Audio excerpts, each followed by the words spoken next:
Welcome, everyone. Today, I want to take you on a journey, not just through time, but through hope, through struggle, through revolution, through friendship between nations, and through the soul of one of the most powerful symbols in human history, the Statue of Liberty. You've seen her in photos, you've seen her in movies. Maybe you've even stood before her looking up at that towering green figure holding a torch to the sky. But do you know her story? Do you know why she exists? Do you know the secrets she holds inside her copper skin? This isn't just the story of a statue. It's the story of millions of immigrants who crossed oceans in search of freedom. The story of revolutionaries who risked everything to fight for liberty. The story of friendship between two powerful countries, France and the United States. And the story of how hope is built, brick by brick, even when the world tries to break you down. This video is for anyone who's ever felt lost, for anyone searching for light in the darkness, and for anyone who still believes in something bigger than themselves. So sit back, open your heart, and come with me. Because once you know the real story of the Statue of Liberty, you'll never look at her the same way again. This story is perfect for your English because it's told in simple, clear language, filled with real emotions, powerful vocabulary, and natural sentence flow. It helps you understand, feel, and think in English, all while learning about one of the most inspiring stories in the world. Let's begin. Part 1. The birth of an idea. How it all began. The year is 1865. The American Civil War had just ended. The United States had been torn apart by a brutal war between the North and the South over slavery and states' rights. Over 600,000 Americans were dead, families destroyed, cities in ruin. But out of the ashes of war, one powerful idea remained standing: freedom. Across the ocean, in France, a man was watching. His name was Édouard René de La Boulaye. He wasn't a soldier. He wasn't an artist. He was a French law professor, historian, and political thinker. And he loved America. He believed the U.S. was a model of freedom, a country where democracy was real and liberty lived in the hearts of the people. And he wanted to honor that. So in 1865, he spoke these words: "If a monument should rise in the United States as a memorial to their independence, I should think it only natural if it were built by united effort, by both France and America." Those were the first sparks. But at the time, it was just an idea. There was no statue, no design, no money, just a dream. But dreams, like freedom, are powerful. A few years later, La Boulaye shared his idea with a young French sculptor named Frédéric Auguste Bartholdi. Bartholdi had a wild imagination. He had always been fascinated by giant sculptures, and he believed in making art that inspired nations. When La Boulaye told him about a statue symbolizing liberty to honor the U.S., Bartholdi's mind exploded with ideas. He imagined a colossal woman, dressed like a Roman goddess, holding a torch in one hand, a tablet in the other, wearing a crown with 7 rays, like the sun shining over the 7 continents and 7 seas. This would not be just another statue. It would be a beacon of hope. In 1871, Bartholdi took a ship to America. He visited cities, talked to politicians, studied American culture, and he fell in love with New York Harbor. When he saw Bedloe's Island, a small island in the harbor, he knew it. "This is the place," he said, "the gateway to America. The statue must stand here." Why? because it was the first thing immigrants would see when they arrived in the USA. Light a welcome, a promise. But there was a problem. Money. Building such a massive statue was insanely expensive. So they made a deal. France would fund and build the statue. America would fund and build the pedestal it would stand on. But easier said than done. In France, people were struggling with political chaos and poverty. In America, the Civil War had just ended, and people were focused on rebuilding their own lives. Convincing people to donate money for a statue? It sounded crazy. Still, Bartholdi didn't give up. In France, he partnered with a brilliant engineer, Gustave Eiffel. Yes, the same man who later built the Eiffel Tower. Together, they designed the internal metal structure that would hold the statue upright through wind, rain, and time. Bartholdi began building the arm holding the torch first. He wanted something physical to show people, to get them excited. He built it huge. The fingers alone were taller than a person. He sent it to America early, and in 1876, during the U.S. Centennial Celebration in Philadelphia, thousands of people saw the Arm of Liberty for the first time. People were stunned. This wasn't just a statue. This was something legendary. But in America, things weren't going well. The U.S. had agreed to build the pedestal. But there was no money. The government didn't help. Wealthy elites said it wasn't worth it. Newspapers mocked the project. It looked like the dream might die. But then, something powerful happened. In 1885, a Hungarian immigrant named Joseph Pulitzer, who owned a newspaper called the New York World, decided to take a stand. He wrote, "Let us not wait for the millionaires. The statue is for the people. Let the people build it." And he started a massive public fundraising campaign. He promised to print the name of every single person who donated, no matter how small. And guess what? People responded. Over 120,000 donations came in. Most were under $1. Many were from school children, factory workers, and poor families. This wasn't just about a statue anymore. It was a movement. The people were saying, "We believe in liberty, and we'll build it ourselves." Part 2. Rebuilding a Giant, Piece by Piece, the Arrival and Assembly of Liberty. The year is 1885. After nearly 20 years of dreaming, designing, building, and struggling, the Statue of Liberty has finally arrived in New York Harbor. In the form of 350 broken pieces packed inside 214 wooden crates. Each crate was labeled, numbered, and carefully protected. But what lay inside wasn't just copper and metal. It was hope. It was sacrifice. It was a gift from the people of France to the people of America. And now, the real challenge began.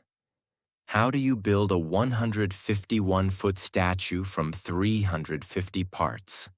This wasn't just construction. It was one of the most complicated, risky, and emotional architectural projects in American history. Here's the heartbreaking part. When the statue arrived, the pedestal wasn't finished yet. The very platform where she was supposed to stand was still under construction. Why?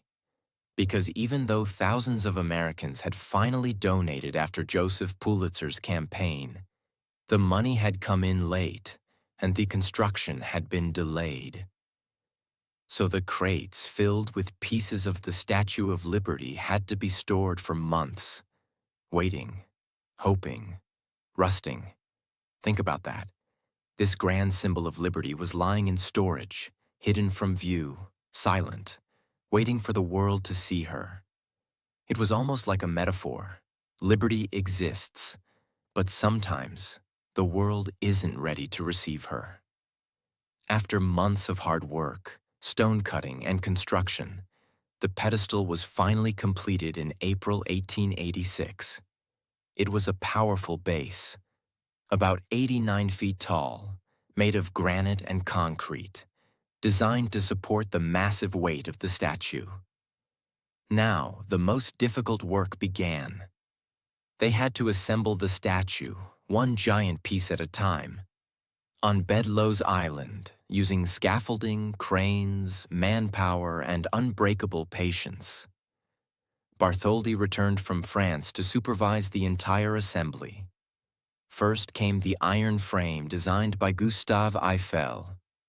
This inner structure was like a metal skeleton, engineered to support the outer copper skin of the statue, and to withstand the wind, storms, and vibrations for hundreds of years. Then, piece by piece, they began attaching the copper plates. Her feet were anchored first, resting on a broken chain, symbolizing freedom from tyranny. Her legs and robe came next, formed by dozens of massive curved copper sheets. Then her torso, the tablet she holds in her left hand, inscribed with the date of American independence, July 4th, 1776. Then her right arm, raised high, holding the torch, which would one day shine as a beacon of hope to millions. And finally, her head, crowned with 7 rays, representing the 7 continents and 7 seas, a gift for all the world, not just one nation. The crown itself had 25 windows, symbolizing the jewels of freedom and the way light shines through liberty to guide the world. Imagine the emotion of that moment. Every time a piece was lifted into place, it wasn't just an act of construction. It was a message being written across the sky. Behind this historic assembly were the real heroes. The immigrant workers, iron workers, builders, and laborers who risked their lives to put the pieces together. They climbed dangerous scaffolding, handled heavy copper panels, and followed detailed instructions to ensure every curve, every bolt, every seam was perfect. Many of these workers were immigrants themselves, Irish, Italian, German, Eastern European. The very people who would look up at the statue and see a symbol of their own hope. They weren't building someone else's dream. They were building their own future. With their hands, with their sweat, with their courage. Few people know this, but the Statue of Liberty has hidden rooms and staircases inside. As the pieces were assembled, a spiral staircase was installed inside the statue, climbing all the way from the pedestal to the crown. 354 steps in total. There was also a secret room inside the torch, a place that once offered one of the most stunning views of New York Harbor. In fact, for a few years, visitors could actually climb up and look out from the torch itself, until it was closed in 1916 after an explosion during World War I damaged it. Even today, the torch room remains closed to the public, a reminder that liberty must be protected, sometimes from the world itself. After months of backbreaking work, the statue was finally complete. And on October 28, 1886, the Statue of Liberty was officially unveiled. The day was cold, windy, but the streets of New York were filled with joy. Boats gathered in the harbor. Thousands of people watched from the shore. President Grover Cleveland came to give the speech. He said, "We will not forget that liberty has here made her home." As the French and American flags covering the statue were pulled away, revealing her full glory, the people cheered like never before. Church bells rang, cannons fired. There was a parade 5 miles long. It was one of the first times in history that ticker tape was thrown from windows, a celebration technique that would become iconic in American parades. That day, Liberty became more than a statue. She became a living symbol. A symbol of freedom, of unity, of struggle, of the idea that no matter where you come from, you deserve a chance to be free. In the years that followed, the Statue of Liberty became the first thing immigrants saw when they arrived in America. Imagine being a poor man from Italy, or a mother from Poland, or a boy from Ireland.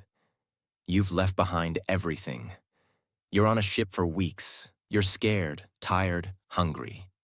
And then you see her, that tall figure holding her torch up high, telling you, you are welcome here. You are free now. Many immigrants cried when they saw her. Some knelt down, some whispered prayers, some kissed the ship's railings. Because for them, she wasn't just a statue. She was a mother, a protector, a promise. Here's a difficult truth. When the Statue of Liberty was unveiled, not everyone in America was free. African Americans were still fighting racism and injustice. Women did not have the right to vote. Native Americans were being pushed off their land. Chinese immigrants were being banned from entering the country. So some people looked at the statue and said, "She holds a torch of liberty, but not all of us can stand in her light." And they were right. But the beauty of liberty is this: it doesn't demand perfection. It invites progress. The Statue of Liberty became not just a celebration of freedom, but a challenge to make that freedom real for everyone. When the Statue of Liberty was unveiled in 1886, she stood proudly in New York Harbor, a magnificent gift from France, a symbol of friendship, liberty, and democracy. But in truth, most people didn't fully understand what she meant yet. To many, she was just a beautiful statue. To others, just a symbol of American independence. And to some, she was just a tourist attraction. But that was about to change. Because sometimes, a single piece of writing can change the meaning of an entire monument. In 1883, 3 years before the statue even arrived in America, a young Jewish-American poet named Emma Lazarus was asked to write a poem for an art auction that was raising money for the statue's pedestal. Emma was the daughter of immigrants. She had seen poor Jewish refugees escaping persecution in Russia and Europe. She had seen their pain, their hunger, their fear. When she was asked to write something for the auction, she didn't write about politics. She didn't write about France or America. She wrote about immigrants. She wrote about the unwanted, the tired, the lost. She gave the Statue of Liberty a new voice, the voice of a mother welcoming her children. Her poem was called The New Colossus. It said, "Give me your tired, your poor, your huddled masses yearning to breathe free, the wretched refuse of your teeming shore. Send these, the homeless tempest-tossed, to me. I lift my lamp beside the golden door." Those words weren't carved on the statue when it was built. In fact, after the auction, Emma Lazarus's poem was mostly forgotten. She died young, just a year after the statue was completed. But her poem, it would not die.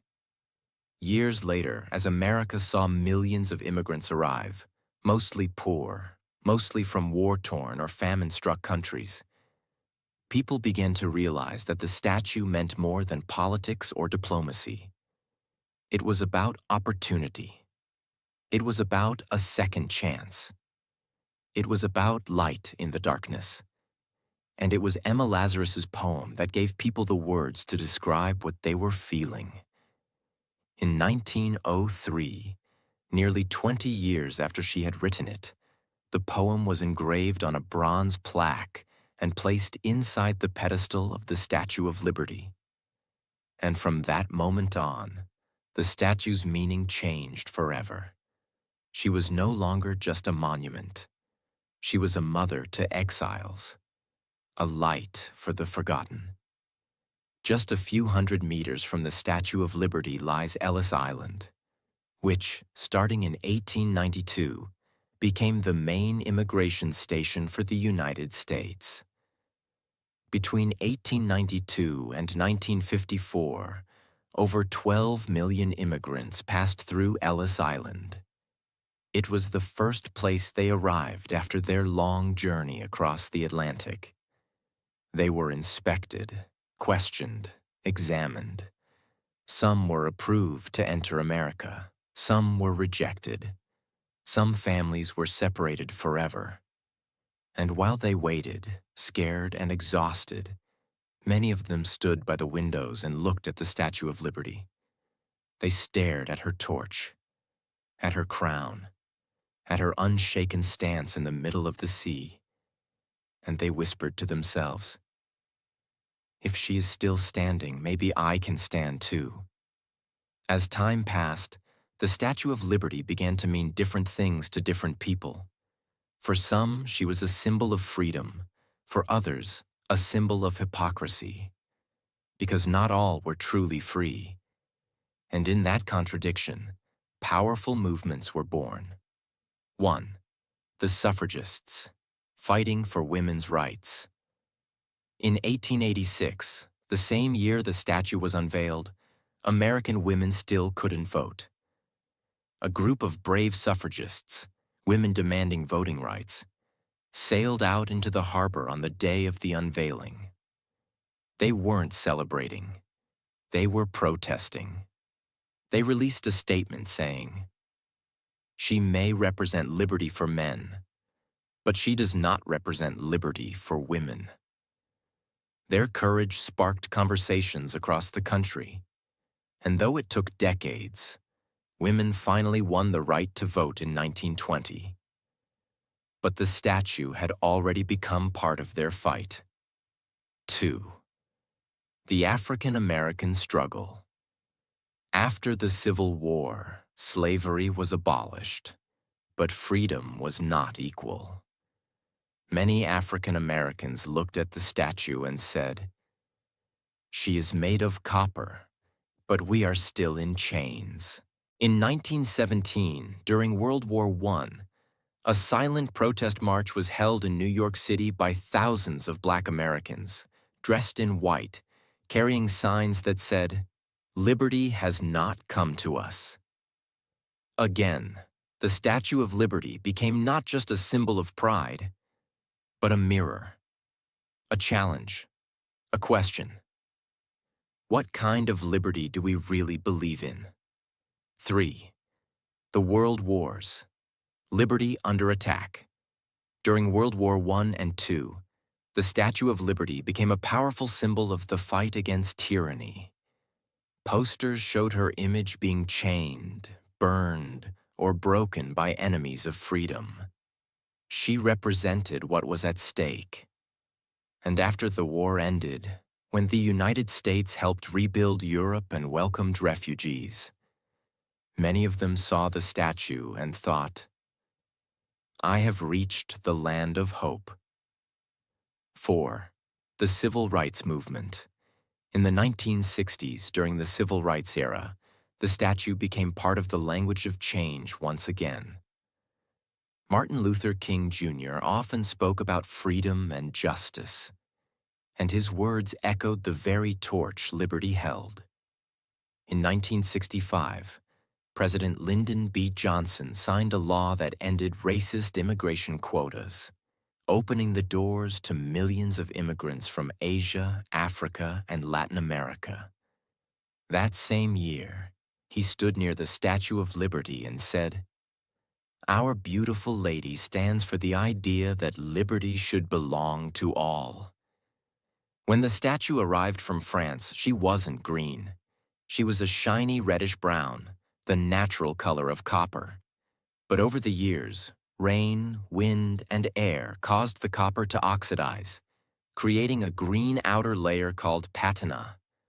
By 1920, the entire statue had turned that iconic green-blue color we know today. At first, people wanted to clean it. But later, they realized the patina actually protected the statue from corrosion. So they let it stay. Her color changed, just like America itself. But her meaning only became deeper. By the 1980s, after nearly 100 years of standing tall, the Statue of Liberty began to show signs of damage. The torch had leaked. Rust had eaten parts of the iron skeleton. The staircase was unsafe. The flame had stopped shining brightly. America realized something terrifying. Even liberty can die if we don't take care of it. So for her 100th birthday in 1986, a massive restoration project began. Engineers, historians, artists, and workers from across the country came together to fix her. They removed the original torch and replaced it with a new one, covered in 24-karat gold, which now shines in the sunlight. They replaced her skeleton with stainless steel. They fixed her skin. They cleaned her body. And on July 4th, 1986, in one of the biggest celebrations in U.S. history, complete with fireworks, music, and world leaders, the Statue of Liberty was reborn. It was not just a birthday. It was a recommitment to freedom. Part 3. Liberty in the Modern World. Threatened, loved, and reborn. Again. As we left off, the Statue of Liberty had just turned 100 years old in 1986. She had been restored, cleaned, given a new torch, glowing bright with 24-karat gold. She stood once again as a proud, shining symbol of freedom and hope. But the world was changing fast, and even Lady Liberty could not escape the storms that were coming. After the celebration came the fear. 9/11. On September 11th, 2001, the world watched in horror as 2 planes crashed into the World Trade Center towers in New York City. Thousands died. The city was shaken. The world changed forever. And just a few miles away from Ground Zero, standing in silence across the water, was the Statue of Liberty. She had survived. But something deep had changed. Suddenly, the symbol of freedom was also a target. And with that came fear. For the first time in decades, the Statue of Liberty was completely closed to the public. The island was shut down. The statue's doors were locked. The crown, the torch, even the base. No visitors allowed. For months, she stood alone. Quiet, still, surrounded by security boats and silence. It was painful, but necessary. Because freedom doesn't just mean being open. It also means protecting what matters. Reopening with caution, security becomes part of liberty. Eventually, in 2004, the pedestal reopened. In 2009, after careful redesign and improved safety measures, the crown was reopened to a limited number of visitors per day. But the torch, once open in the early 1900s, remains permanently closed to this day. Too dangerous. Now visiting the Statue of Liberty means going through airport-style security checks, background reviews, and guided access. Some people say this ruins the magic, but others say it proves just how valuable liberty is. We're willing to protect it with everything we've got. Even Lady Liberty needs guards. Even freedom needs boundaries, not to limit people, but to preserve the light. Liberty in pop culture, from hope to warning. As the years passed, the Statue of Liberty appeared everywhere. in movies, books, songs, cartoons, and advertisements. Sometimes she was shown as a symbol of triumph, but often she was shown as a warning. In films like Planet of the Apes, The Day After Tomorrow, and Independence Day, the statue is shown destroyed, drowned, or falling apart. Why? Because artists were asking a difficult question. What happens to a world where liberty is forgotten? They weren't attacking the statue. They were reminding us. She can fall if we don't protect her, if we forget her meaning. In art, she became a mirror of our fears, but also a reminder of our duty to protect what matters. A new immigration crisis and a new meaning. In the 21st century, the world saw a new wave of refugees and immigrants from Syria, Afghanistan, South America, Africa, and more. Many were fleeing war, poverty, and persecution, just like the immigrants of the 1800s. And once again, eyes turned toward the Statue of Liberty. People asked, does she still welcome the poor? Is she still a mother to the homeless, the tired, the desperate? Does that golden lamp still shine at the golden door? Some people wanted stricter immigration laws. Others wanted open arms for everyone. In the middle of the arguments, one image stood tall and silent. Lady Liberty. She didn't speak. She didn't choose sides. But her torch still burned, and her message was still engraved in bronze. Give me your tired, your poor, your huddled masses yearning to breathe free. In a time of division, she reminded us of who we were meant to be. A nation of immigrants, a land of opportunity, a place where freedom wasn't earned by birth, but by courage. The human experience. What it feels like to visit her today. Now let's shift from politics and history to something more personal. Let's talk about what it actually feels like to stand at the feet of the Statue of Liberty. For millions of people, visiting her is a lifelong dream. The journey begins early, taking a ferry boat from Manhattan or New Jersey. As the boat glides across the harbor and you start to see her figure growing on the horizon, there's a moment of silence on the deck. People get quiet, children stop talking, eyes widen, and then she's there, tall, calm, watching over the water like a guardian angel. You step onto Liberty Island, and as you walk toward her, you feel tiny, not just in size, but in time. You realize how many generations have walked here before you, how many hopes she's carried, how many prayers she's heard. Inside the pedestal, there's a museum, showing the full history of the statue. You see the original designs, old photos, broken chains from her feet. You see the old torch kept behind glass. You see the names of the people who built her, and the faces of immigrants who saw her from the ship. Then, if you're lucky enough to have a ticket, you climb the 354 narrow steps, inside her body, all the way up to the crown. It's hot, it's tight, it's exhausting. But when you reach the top, you look out through the small windows in her crown, and in that moment, you see the city, the bridges, the water, the sky. And something strange happens. You don't feel above it all.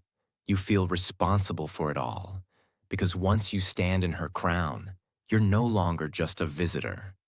You become a guardian of her meaning. She has no face turned toward America. Here's something most people never notice. The Statue of Liberty is not facing America. She is turned outward, toward the sea, toward the immigrants, toward the unknown, toward the rest of the world. It's as if she's saying, "Come, I'm here for you.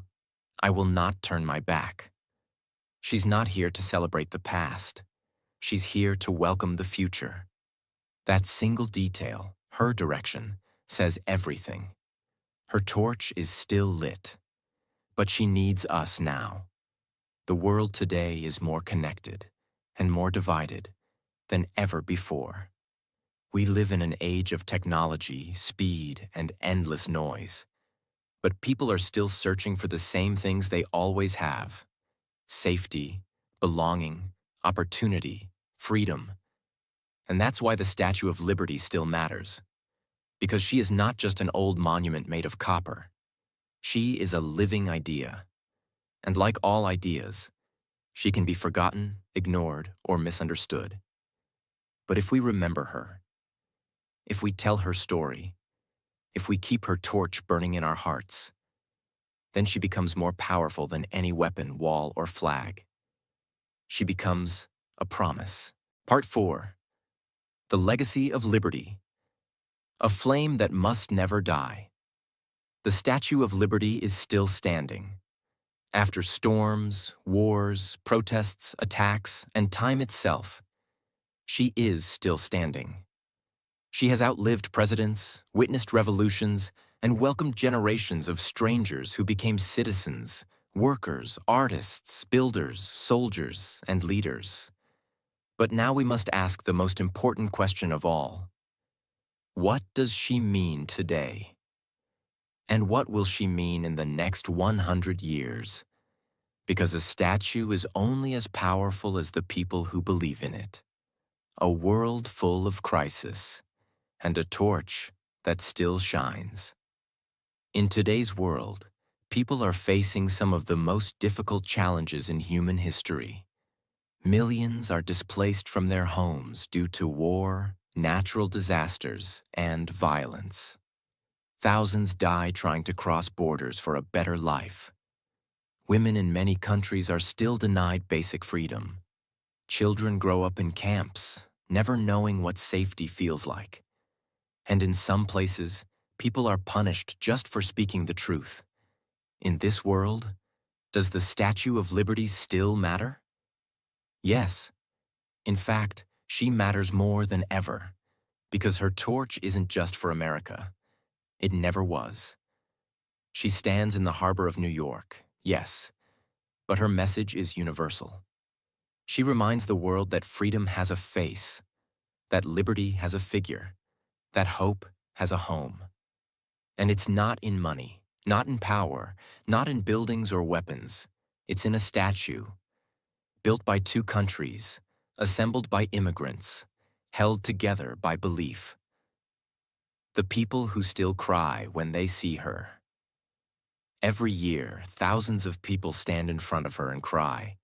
Some are tourists, some are immigrants, some are Americans seeing her for the first time. But the tears aren't just about beauty. They're about memory, about pain, about dreams that felt impossible. Until now. A refugee from Syria once said, "I lost everything, but when I saw her, I knew I could begin again." A woman from Haiti whispered, "I told my daughter, that's what freedom looks like." A man from Sudan looked up and said, "We walked for years, and then we saw her, and we knew we had made it." These are not stories from a movie. These are real people, real lives, real emotions. And the Statue of Liberty is part of their healing. She doesn't give them citizenship. She gives them courage. Her message is silent, but her meaning is loud. Here's something to think about. The Statue of Liberty has no microphone. She has no mouth. She makes no speeches. She doesn't move. She doesn't shout.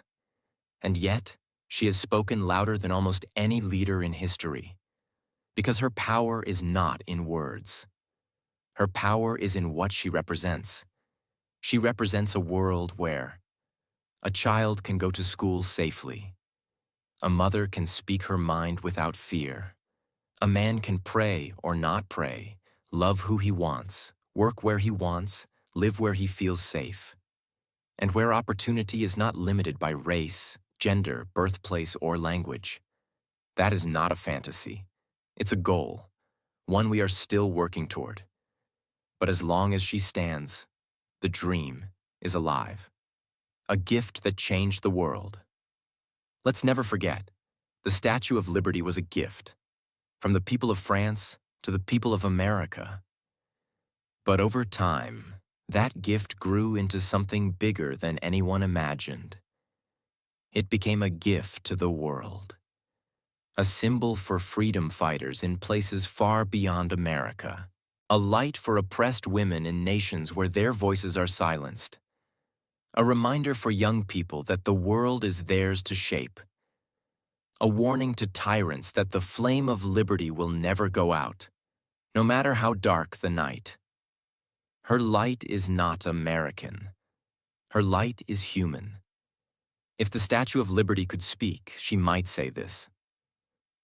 I am not here to say the world is perfect. I am here to remind you, it can be better. She is not a celebration of what was. She is a challenge to create what should be. And that's what makes her eternal. Because every generation must decide, will we protect liberty? Will we welcome the stranger? Will we speak up for the silent? Will we fight for justice, even when it's hard? If the answer is yes, even a small yes, then her torch burns brighter. But if the answer is no, then we let the light go out. The statue will still stand, but the idea will be in danger. At the end of this story, we must realize something powerful. The Statue of Liberty is not finished because her job is not done. She needs people, like you, like me, to carry her torch forward. And that doesn't always mean changing the whole world. Sometimes it just means being kind to someone who is different from you, listening before judging, giving when it's hard, standing up when it's easier to stay quiet, learning, growing, believing. Her torch is not heavy. It fits in your heart. And once it's there, it lights up not just your life, but everyone around you. Imagine a small boat in the middle of a huge ocean. Dark night, cold wind, no direction. On that boat is a mother holding her baby. She's lost her home, her husband, her past, but she hasn't lost one thing: hope. And then, in the distance, she sees it. A light, not from a city, not from a ship, from a statue, standing tall, holding a torch, telling her, you are not forgotten, you are not unwanted, you are welcome. That is not a fairy tale. That is the story of millions of real people. And that is why the Statue of Liberty is one of the greatest creations in human history. She is not just made of copper and steel. She is made of sacrifice, struggle, dreams, and love. She doesn't belong to any one race, religion, or nation. She belongs to everyone who believes in the right to be free, equal, and respected. As long as we carry her story forward, as long as we protect her meaning, as long as we live the values she represents, she will never fall, and neither will we. Thank you for watching this story. If it touched you, if it made you feel something, if it reminded you of what really matters, then please share it, because some stories must not be forgotten. And this is one of them. Subscribe to our channel for more true stories that light a fire in your heart, just like this one. Because you deserve stories that matter, and the world deserves more light. The torch is now in your hands. Don't let it go out.